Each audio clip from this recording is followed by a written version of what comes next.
नमस्कार साथियों, मैं शेखर यादव आप सभी का इस वीडियो में हार्दिक स्वागत करता हूं। साथियों, आज हम जानेंगे कि एनपीएस का फॉर्म ऑफलाइन कैसे भरें। एक समस्या बार बार आ रही थी कि कई बार हमने एनपीएस का फॉर्म भरा लेकिन फिर भी हमारा फॉर्म रिजेक्ट हो जा रहा है। तो किन कारणों से हमारा एनपीएस का फॉर्म रिजेक्ट होता है, इस पर चर्चा करेंगे और स्टेप बाय स्टेप मैं आपको यह भी बताऊंगा कि एनपीएस का फॉर्म ऑफलाइन आप कैसे भरें कि एक बार में ही आपका प्राण आवंटित हो जाए और आपका एनपीएस का फॉर्म रिजेक्ट ना हो। तो चलिए वीडियो शुरू करते हैं।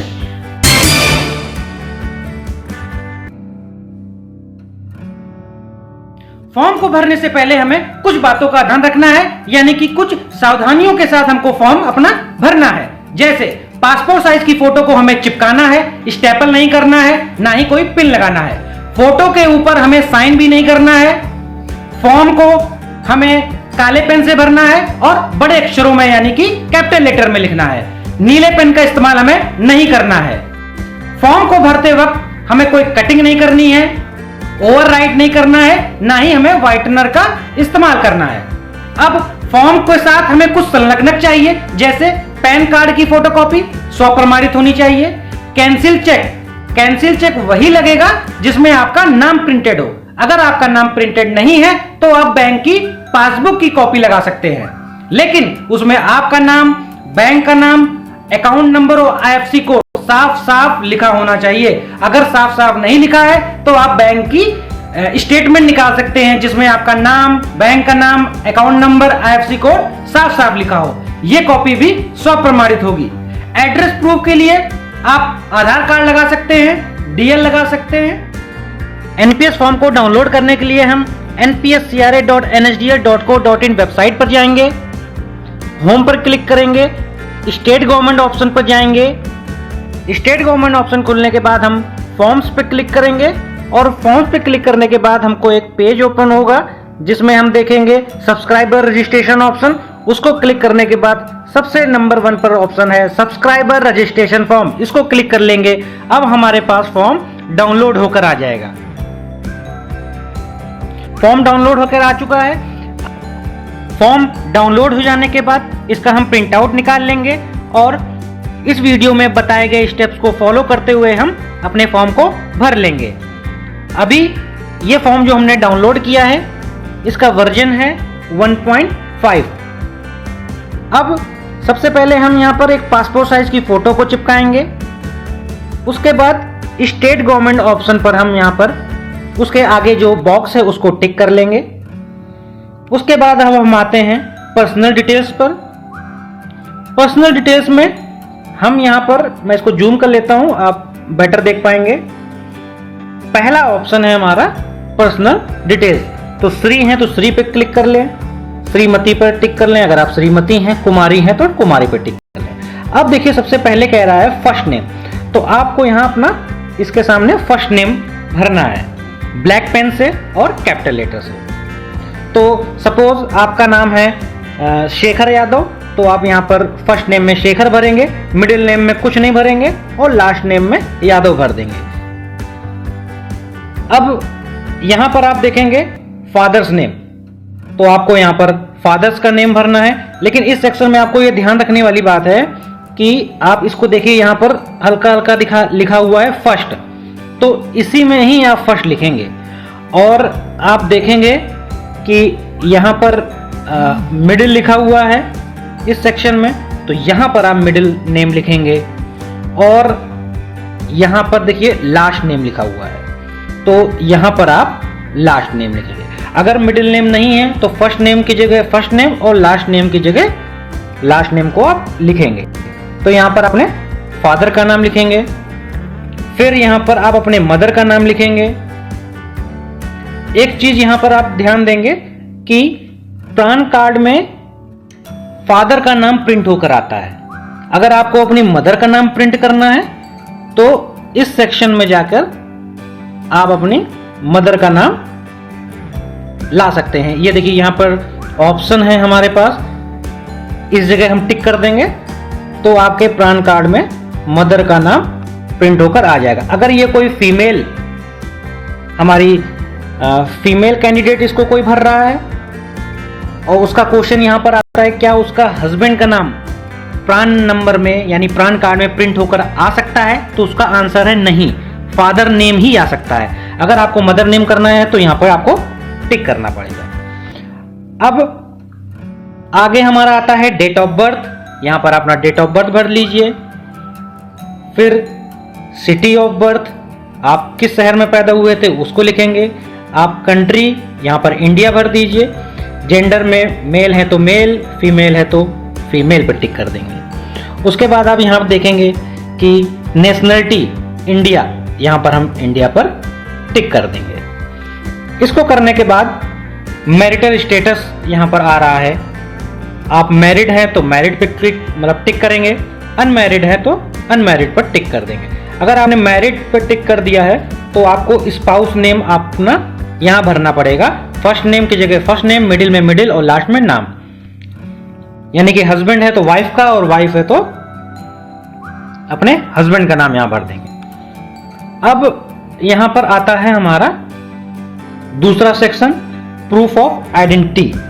देखिए यहां पर हमको सिर्फ पैन कार्ड का नंबर ही यहां भरना है इस सेक्शन में, इसके अलावा इसमें हमें कुछ भी नहीं भरना है। इसको भरने के बाद हम यहां वापस आ जाएंगे। प्रूफ ऑफ एड्रेस, आपको अपना एड्रेस प्रूफ के लिए आपका परमानेंट एड्रेस है तो यहाँ पर कोई भी एक प्रूफ, पासपोर्ट, ड्राइविंग लाइसेंस, आधार नंबर, वोटर आईडी इत्यादि यहाँ पर दिया हुआ है। आप इनमें से कोई भी एक डॉक्यूमेंट लगा सकते हैं। अब करस्पॉन्डेंस एड्रेस, अब यहाँ पर आपको रेजिडेंशियल पर टिक कर देना है और इस सेक्शन को पूरा अपने अकॉर्डिंग भर देना है।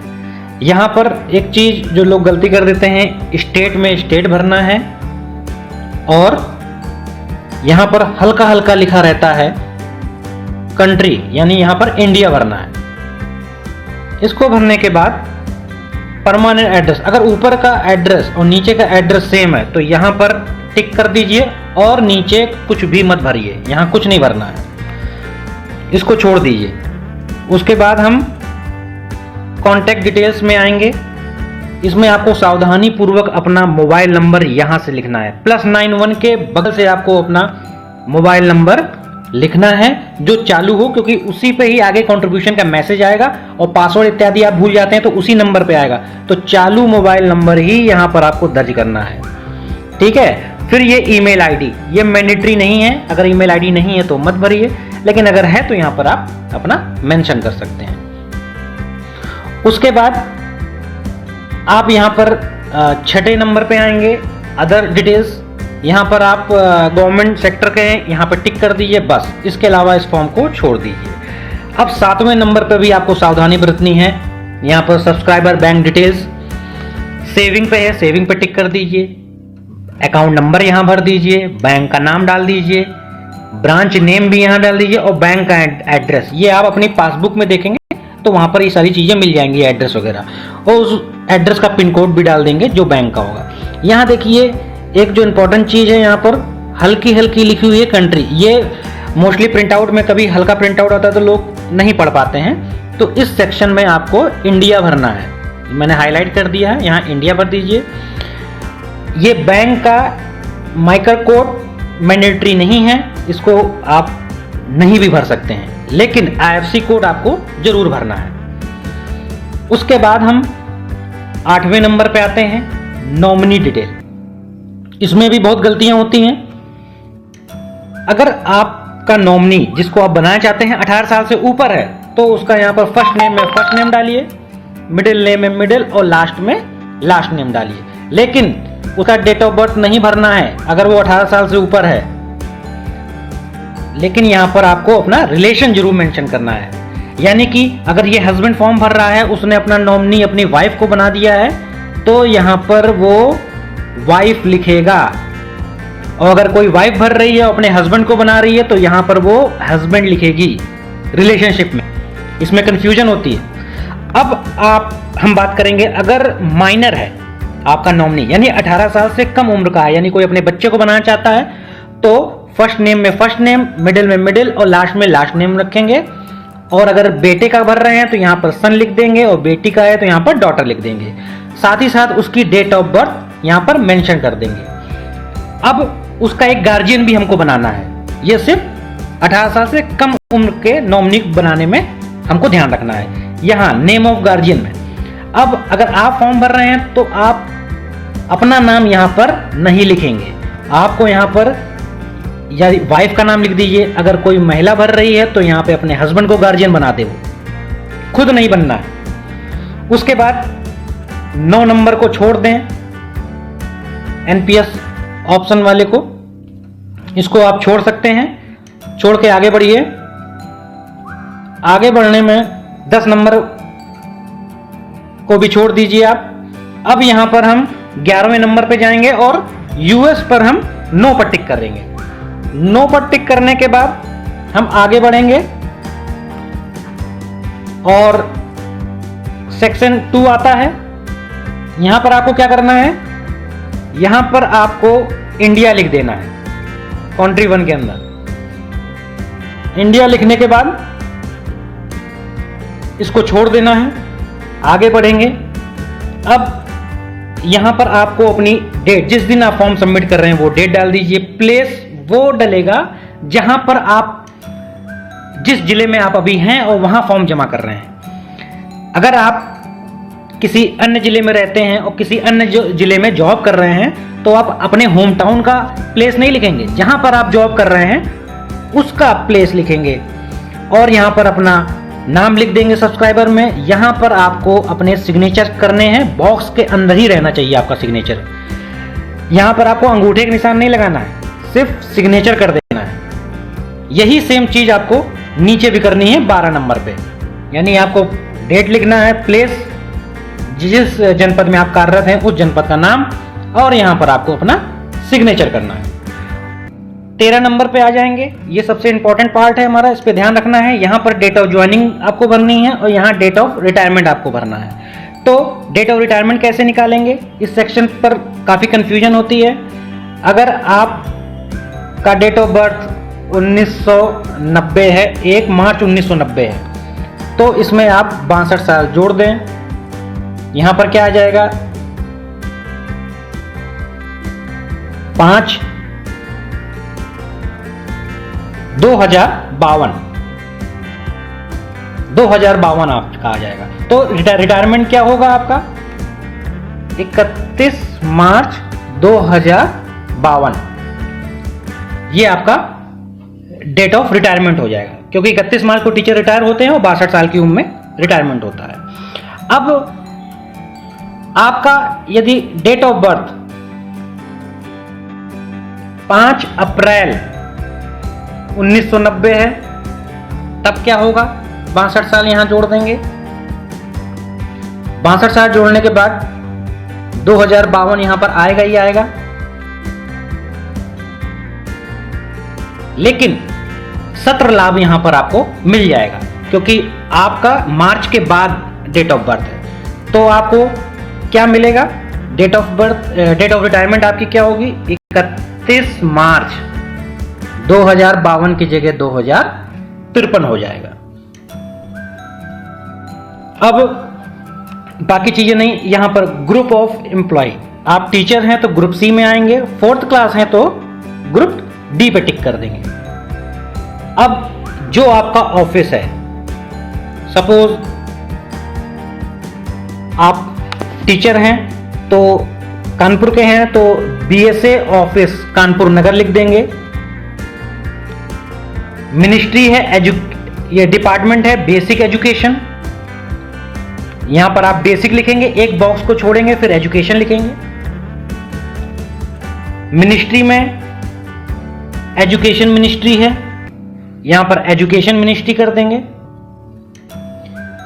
डीडीओ रजिस्ट्रेशन नंबर, ये आपको नहीं भरना है, ये विभाग द्वारा भरा जाएगा। अब आपको बेसिक अपना भर देना है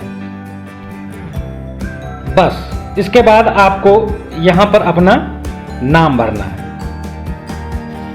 इस सेक्शन में आपको अपना नाम भरना है। इस जगह नाम यहां पर भरने के बाद आपका फॉर्म यहां पर कंप्लीट हो जाता है। उम्मीद करता हूं कि आपने स्टेप बाय स्टेप फॉलो किए होंगे और आपने अपना एनपीएस का फॉर्म सही से भर दिया होगा। यहां पर एक सावधानी आपको रखनी है कि अगर आपका प्राण पूर्व में कार्यरत जनपद से आवंटित हो चुका है या फिर किसी बैंक से आवंटित हो चुका है तो आपको ये नया फॉर्म नहीं भरना है। इसके लिए आपको क्या करना है, अपने विभाग को एक प्रार्थना पत्र देना है जिसमें आपको बताना है कि आपका प्राण स्थानांतरण कर लिया जाए और साथ में प्राण की छायापति आपको इसमें लगा देनी है। उम्मीद करता हूं कि ये वीडियो आपको पसंद आया होगा। इस वीडियो को ज्यादा से ज्यादा शेयर कीजिए ताकि हमारे और भी भाई बहन इससे लाभान्वित हो सके। नमस्कार।